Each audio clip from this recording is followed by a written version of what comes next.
everyone. My name is Penny Hayes and I'm the Chief Commercial Officer of the Trustbridge.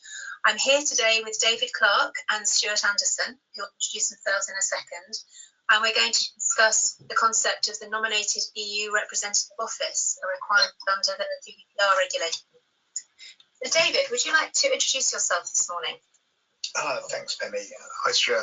Yeah, I've got a background working on probably FTSE 100 companies, cybersecurity and data protection. And obviously in the last few years, we've been doing a lot of work on data protection, GDPR and other data protection regulations around the world. And, developing the processes and documentations for various types of clients from, government to insurance companies to startups. Thanks, Penny.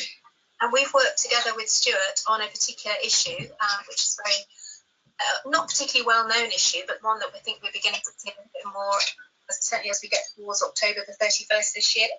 Stuart, would you like to tell us a little bit more about that? Sure. So my name is Stuart Anderson. I'm CEO of Expert DPO. We provide a number of data protection related services, including outsourced data protection officer, unusual consultancy services and offerings. But one of the things that we do offer is in relation to Article 27 of the GDPR, and that's a European representative service. So in and around Article 27, if you do not have an establishment within the EU, so if you're outside of the EU and you offer goods or services or target European residents with your goods and services, then there may be the requirement not only to abide by the GDPR, but to actually appoint a European representative actually based within the EU to represent you and your organisation in certain circumstances.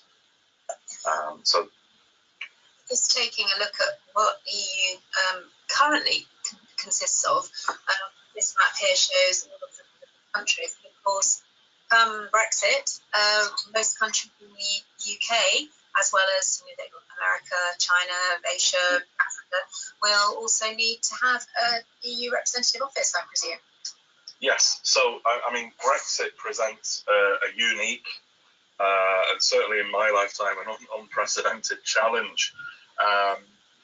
The Withdrawal Act within the UK has absolutely no provision for what will happen in terms of data flows.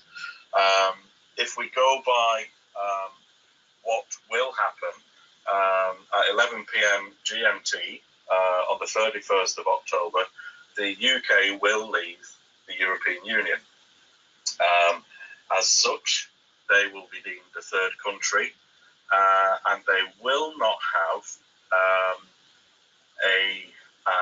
an adequacy ruling in order to allow for the free flow of data between the EU and the UK and vice versa. Now, the UK has said that that the ICO has stated that there is no issue with data flowing out of the UK into the EU, but I would assert that the EU may have an issue with data flowing from the EU into the UK, especially as there will be no adequacy ruling. In terms of adequacy, an adequacy ruling could take anywhere between 2 to 6 years just to get a decision.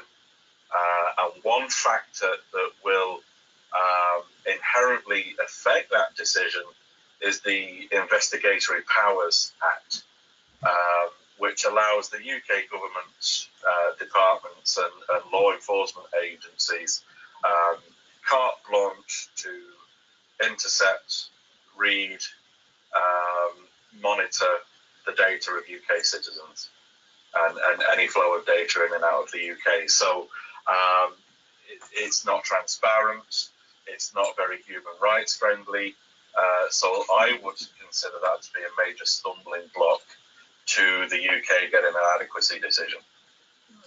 Gosh, that's quite concerning. So really... Interestingly as well, sorry Penny, the UK have also said that we've talked very briefly about the EU representative kind of concept. So if you don't have an establishment within the EU, you're outside of the EU, you do business with EU residents, you have to have in certain circumstances an EU representative. The UK have also stated that post-Brexit, anybody outside of the UK that targets or offers goods and services to people within the UK and they don't have an establishment within the UK will have to similarly appoint a UK-based representative. Wow. So does that mean, Stuart, that the companies potentially, say, based in the US, effectively need 2 representatives if they don't have an entity based in That is the current state of legislation and information that is coming out of the UK Information Commissioner's Office and things that are being drip fed to us from the UK government is that in some circumstances, if you are a US company, for example, targeting people within Europe today, Europe encompasses the UK, after the 31st of October, if you have to have a European representative, it is likely, in my opinion, that you will have to appoint a UK representative as well. That's interesting. Are there any kind of triggers as well for the representative? You know, like the DPO, there's a number of criteria that you have in place. So the main issue is, in terms of when I say targeting, so the example that I always use is that if you have a hotel based in the United States or Mexico, let's say, because there's a language difference there, if you have your hotel based in Mexico and you have an English version of that website, that is not deemed enough to make you fall under the GDPR. So people in the UK and Ireland, for example, can read that English version of the website. People in France could read a French version, etc., etc. That's not enough. However, if you then start accepting payment in a European currency, either pound sterling or euro, then that tips you over the scale. So you would then need to consider whether you need to appoint a European representative. Similarly, if you also then, if you start targeting people just by taking payment in euro or sterling, but then you start running targeted ads to people within the EU or the UK, then again that tips you over the scale. So it's not just enough that you have people from the UK, Ireland and France coming to visit your hotel and you have an English and French version of the website. That doesn't necessarily mean you need to appoint and you need to abide by the GDPR. But if you're actively targeting by way of offering payment in foreign currencies, or you're actually running targeted ads to those residents, then you do need to consider. And you don't necessarily have to receive the payment, do you? It's just the offering, isn't it? It's the offering. So, you know, it's not the fact that it's okay for me to do this and I'm okay, I don't need to appoint anybody until somebody comes and pays me for the service and actually stays in the hotel. If you're actually targeting people, targeting is quite it's narrow what it means. You're actually actively targeting people rather than accepting visitors, if that makes sense. It's also kind of designed for, I guess, kind of business as usual, isn't it? It's not like a one-off where I wanted to buy if I was an American and I wanted to buy a French surfboard or whatever, I deliberately wanted to do that, and I found a French surfboard company. It wasn't particularly aiming at the US, the European market, but no, I mean it's like the example that I always use is, you could have somebody sat in Europe who wants to buy car parts for an American car, for example, the only place that you can get them is on a website that's based in Kentucky, and therefore that transaction is covered by the GDPR because I'm sat in Europe, I'm ordering car parts, they're offering their goods and services, and I can pay in euro. That then is covered by the GDPR because I'm sat. It's where the data is. The person who's filling out that transaction is where they are sat, and where that data is processed that governs that requirement. The other kind of element that does play into this is what we call establishment. So where the data controller is concerned, where is their organisation's main establishment? And we've spoken about this before, and a lot of organisations these days have satellite offices. And I think the example that we've used before, David, is that you have an office where there are a number of developers that belong to a Japanese software company, but they have they have a small office in the UK, for example. Now, key to determining establishment is what sort of functions do those developers perform in that satellite office in the UK? Are they just developers? Is that all they do? If it is, then you cannot claim that as an establishment because they have no impact, they have no bearing or decision making on the direction as to how the data is processed. So that would fail the establishment, the establishment test. Your main establishment will be the location of your central administration in the EU, unless your organisation does not have any central administration in the EU. So if that is the case, the location where your organisation's main processing activities take place will be your main establishment. So if that's based in Tokyo, then your 248 developers in Doncaster, for example, do not meet the establishment criteria. So could you turn that around the other way and say I've got a small establishment, I've got 5 developers, and one of those is the DPO, therefore I don't need representative?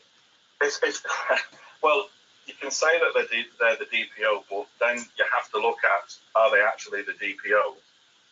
Do they have enough skills and resources in order to actually respond to data subjects? Because the main role of the EU representative is to be kind of a gatekeeper, as I call it, or a main contact point for European residents to contact that organisation or make them aware that there's a complaint or a problem. So if I'm a developer and I've been developing for 20 years and I'm developing software and I'm also the DPO, if I get a subject access request, do I know how to recognise a subject access request? Do I know my responsibilities as the data protection officer or the data protection lead in responding to that? Do I know the right way to respond to that? Do I know the whole processes about responding to that? Couldn't we kind of say that many DPOs, even now, have kind of got a dual role? They may be kind of doing a couple of different roles in the company, and DPOs added on, and they may not know, enough about how to manage subject access requests. And that is absolutely true, David. And personally, doing the job that I do and the services that we provide, we see that as a massive risk to organisations because we come across a lot of startup businesses, and I've worked in software startups, so I totally get this.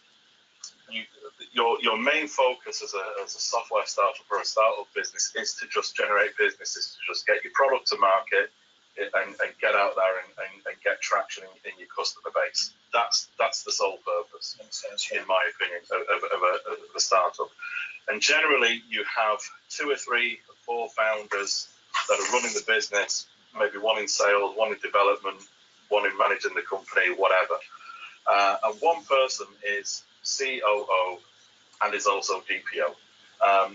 The Working Party 29 have released guidelines on data protection officers and what the roles and responsibilities are.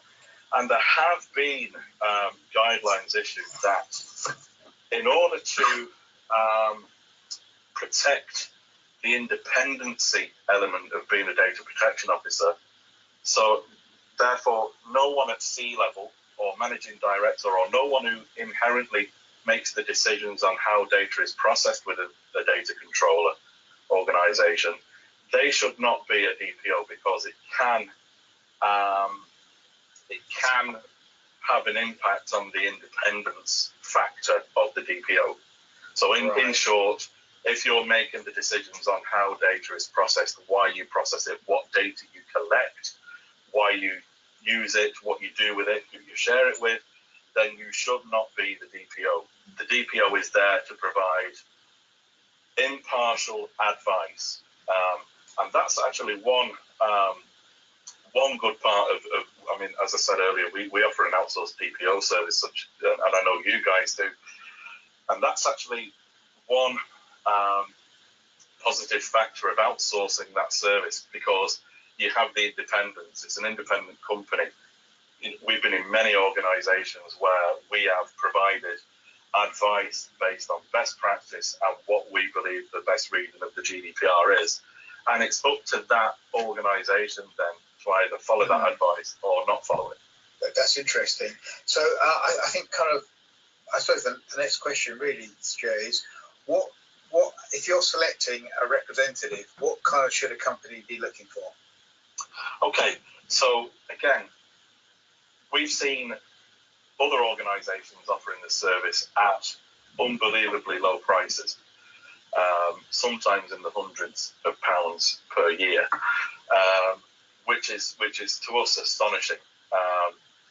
It's not all about price, but you need to do your homework. So, for example, our packages, they're all based according to the size of the customer, their exposure to risk. So we look at what they do as an organization. It's not just a case of, we want you to be our EU rep. Yeah, great, pay us a little bit of money and sign up and everybody's happy.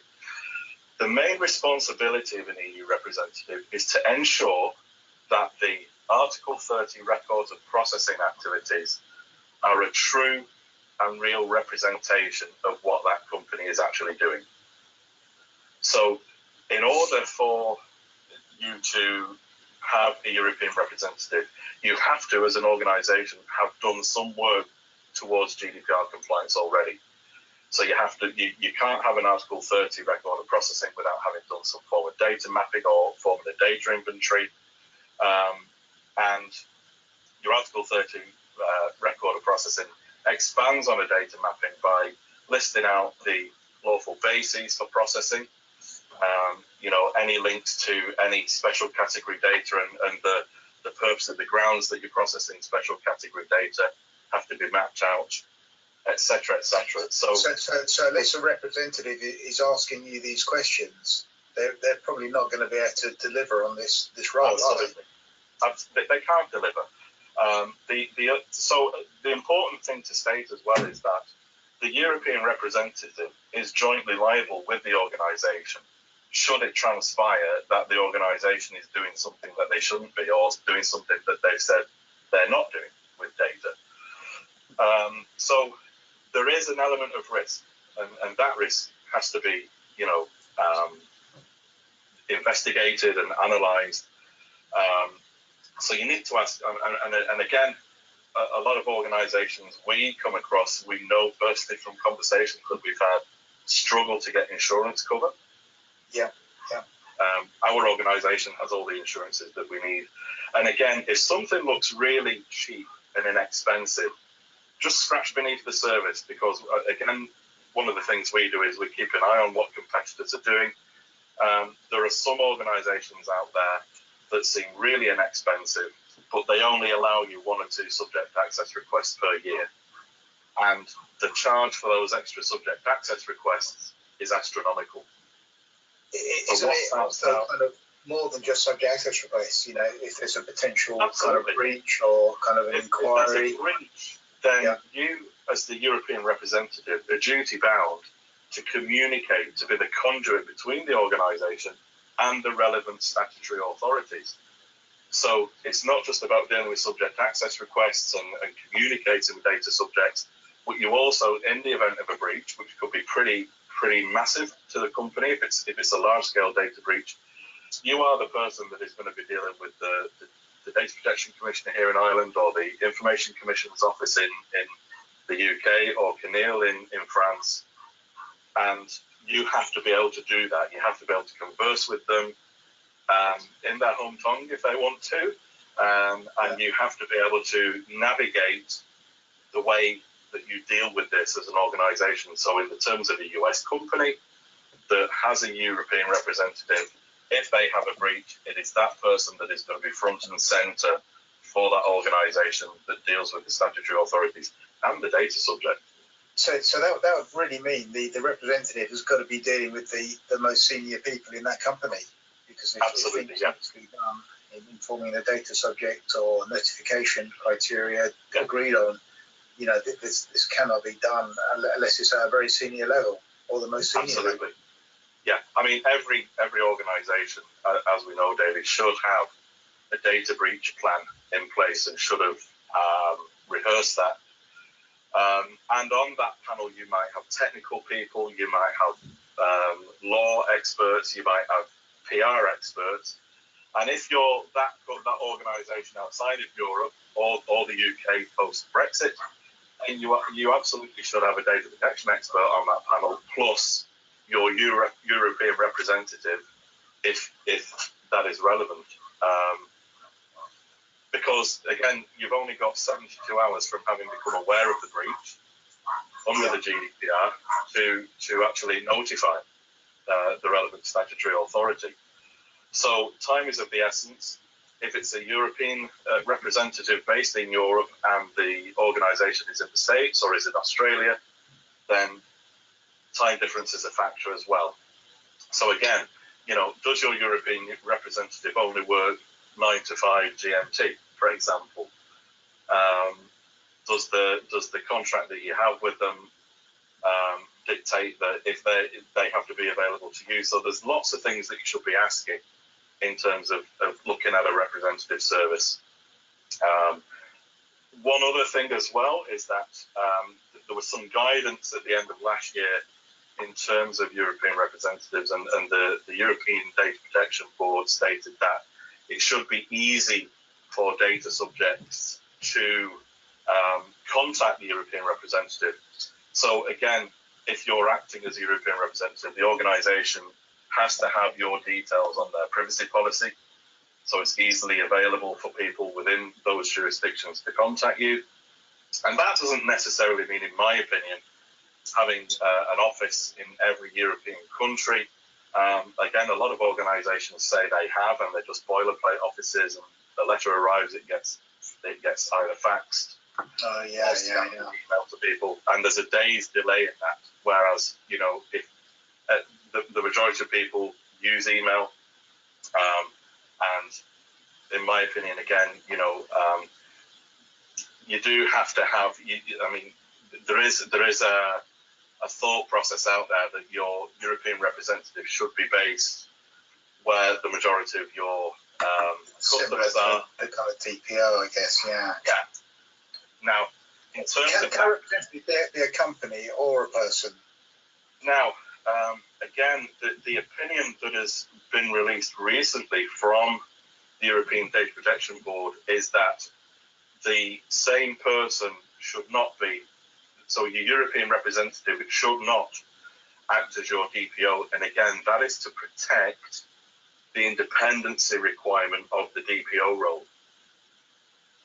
So that's really interesting that the DPO is deemed to be a protected role.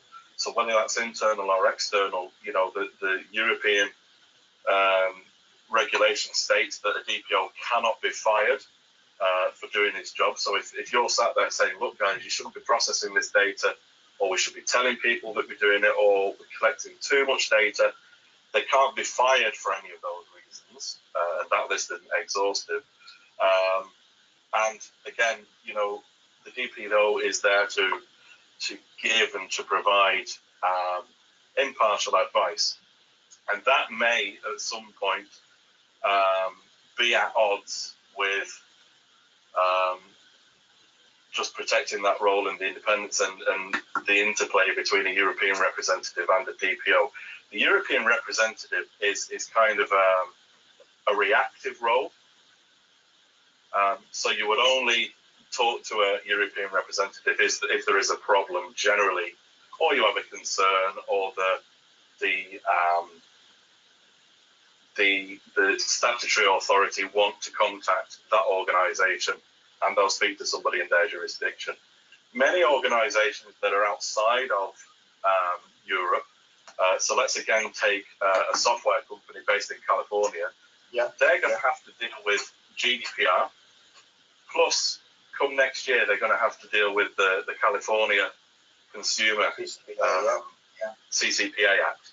So whilst there are a lot of guys like us that do try and keep abreast of what's happening elsewhere in the world, in the likes of Brazil and California, an organisation in California may choose to hire a DPO locally because they have a much more functional and operational role day to day, etc. But that still doesn't protect them from the requirement of needing a European representative. And I think that's where the European Data Protection Board is stating that if you've got a DPO site in California, they can't be your European representative. And we're talking about establishment and things like that. So it's really interesting. It hasn't gone through. I guess one of the kind of things as well is, the liability of the control of the process still exists, even though you've got a representative. Absolutely. But the representative is subject to enforcement. So is it the same type of enforcement, or is this a different type of enforcement potentially? You're jointly liable. So again, I think this, again, we've had no case law in relation to this, but when we do, I think we'll see things that, was the European representative negligent in not doing enough to satisfy themselves that the Article 30 records were a true representation? So again, in a lot of cases, and especially with US clients, we actually face to face with those clients to run the rule over what they're doing. We ask the difficult questions that people internally may not ask before we sign a contract, because we have to be sure that what they're saying is the truth. And I'm not for 1 minute saying that people are withholding information purposefully, but a lot of organisations that haven't done a robust GDPR compliance program, including a data inventory mapping, they have data everywhere. They just don't have a good handle on what data they absolutely. are So I think one of the kind of key things is actually when you're selecting a representative, you kind of judge them by the questions they ask you. Absolutely. And if they're not being asked, the appropriate questions or in detail or enough of them, it may be that this person or company is not going to be the right type of representative. Absolutely. And yourself, David, when you're engaging with an outsourced data protection client, and I'll be quite open, we have walked away from business because it's our name over the door, it's our reputation that it's taken, and we have to, as an organisation, if we're going to offer that service, we have to do a risk assessment on that company's attitude to risk, the current levels of compliance, their attitude to risk. And we've walked away from business because we feel that there is a high likelihood that there would be a breach or there would be something happen that would impact us as a business. And it's the same for the client. You have to steady yourself that you're happy with the bona fides of the client, with the assurances, with their expertise, and the questions that they're asking you, because we don't ask the easy questions. We really interrogate what is going on with an Article 30, what they do.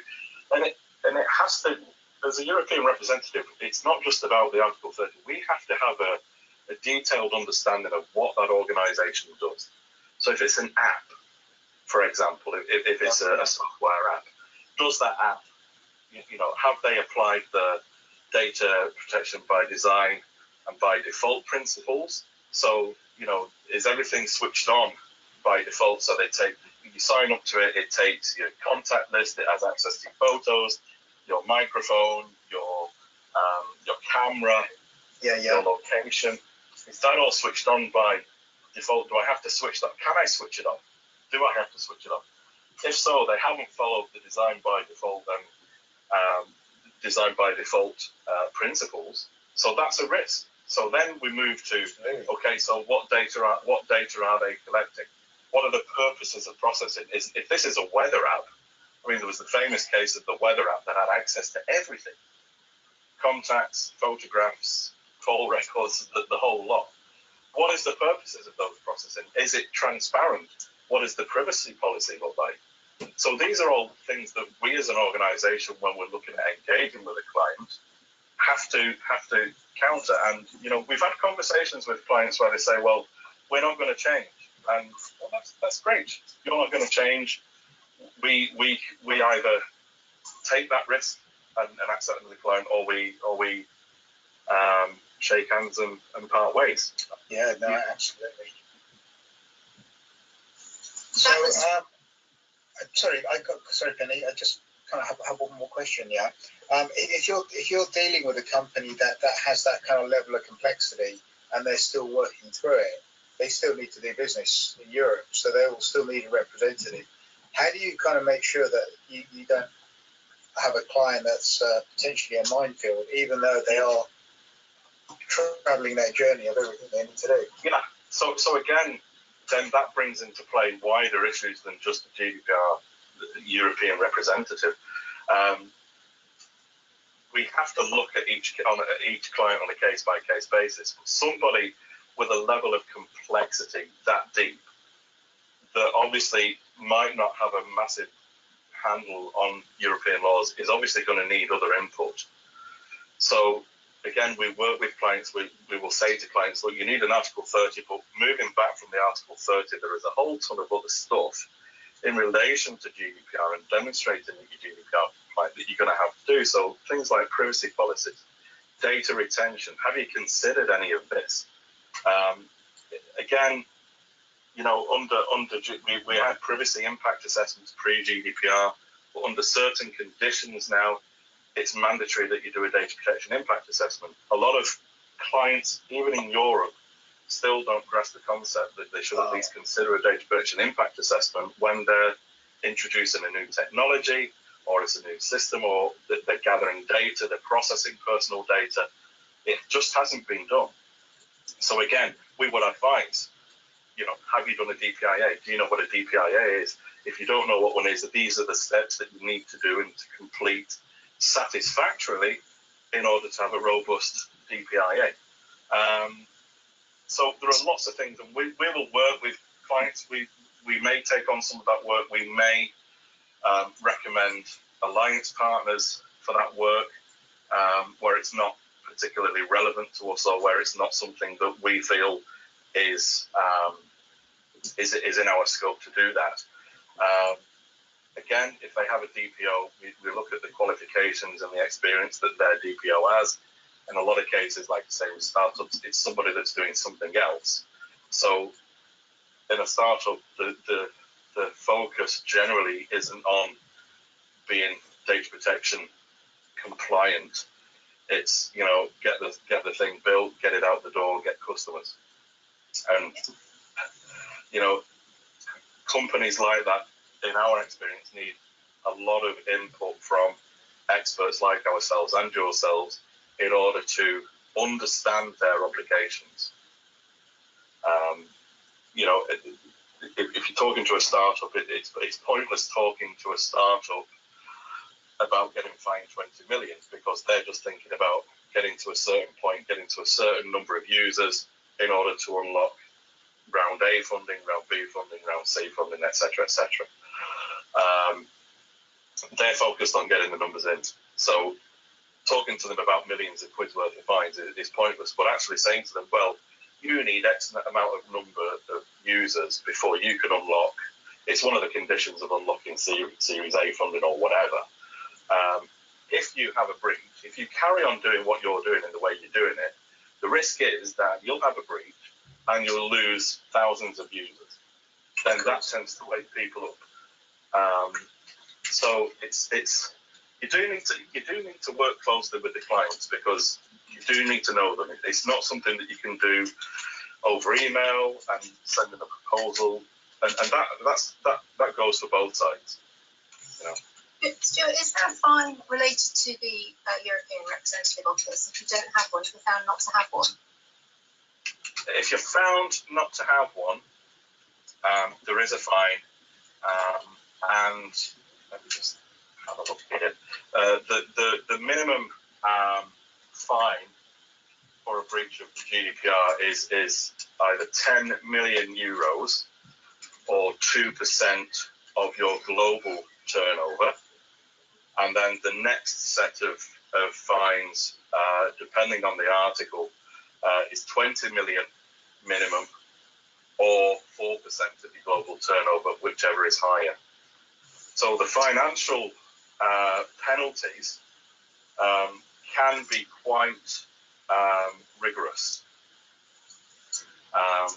We are starting to see the first fines come in. Google were fined by the French statutory authority 50 million euros. Facebook have had numerous fines, the 5 billion by the FTC in the US, but there are 8 current investigations alone with the Irish statutory authority into Facebook. So we would expect to see some hefty fines there as well. Not having an EU representative office would class as in contravention of the various acts, so that would attract a fine in itself. Yes, it would. Yeah, and again, what we would recommend to customers is that you need to consider. So we can help people with that process, and we've helped many people with that process, and they've come to the conclusion that they do not need to appoint. But what we would always recommend, if you do appoint or you don't appoint, you need to document that process. Much in the same way as organisations should document the process of appointing a DPO or not. So you look at the risk, you consider things like establishment, you consider things like your processing activities, and you make the judgment. And again, if you make the wrong judgment, it's still a wrong judgment, but it will be mitigated. The penalties will be mitigated in some way by you actually documented why you came to that decision. So if you document it and you don't make the right decision, I feel that you will be penalised, but you may not be penalised as heavily as, well, we just didn't appoint. You know, it's all about demonstrating compliance. How do you demonstrate compliance? Well, one of the first ways is to have relevant documentation and records to stack up what you're saying. Yeah, and in most areas of GDPR, that's absolutely a critical case. Yeah. That was really, really helpful, Stuart, and I think we need to go away and have a look at some of the clients we're working with certainly now to see whether or not certainly post-Brexit. So that was really helpful. Thank you very much indeed for Thank you today. And if anybody has any questions, if they'd like to either enter those in the question panel on the webinar, or potentially send us an email to the email addresses that you can see on the screen, and we will endeavour to answer them. But thank you very much indeed, Stuart. Thank you, David. We look forward to the next time we speak. Thanks, Penny.